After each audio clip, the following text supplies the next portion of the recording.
আসসালামু আলাইকুম।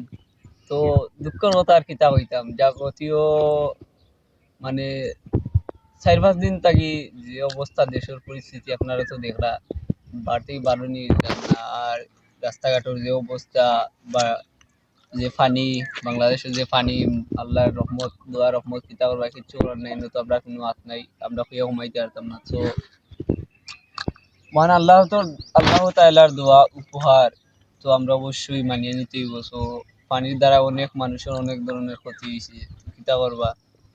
আমরা ৫-৬ দিন বাড়িতেই বাড়াই দিয়েছি না, নৌকা দিয়া পার হওয়া লাগছে কিংবা বুর দিয়া পার হওয়া লাগছে, এরকম আর কি চলে। আর কোনো জায়গায় এক জায়গা থেকে আরেক জায়গায় যাওয়া গেছে না, যাওয়াও আর খুব কষ্ট হয়েছে, কিতা করবা।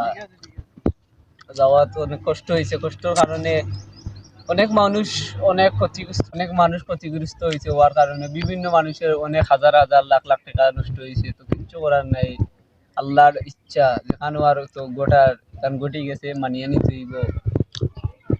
এর জন্য আর কি ফেসবুকে আপনার কাছে দুইটা কথা শেয়ার করলাম আর কি, একটা কথা মনের অনুভূতিটা শেয়ার করলাম। আর তো কিছু হওয়ার নাই। আর এখন পানি ইনশাআল্লাহ আল্লাহ দোয়া দিকে আল্লাহ পানি দিছেন, আল্লাহ এবার পানি নিরাগি পানি লামি যাক।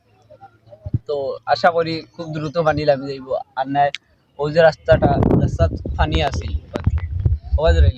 রাস্তাত পানি আছিল। সো আমরা বাড়ির রাস্তা যেটা রাস্তা থেকে পানি হয়ে যাবো, এখনো বাসান পানি রয়েছে রোয়ার কারণে আমরা তো বুর্দি নৌকা দিয়া চলাচল করা লাগতেছে। তো এটাই আর কি।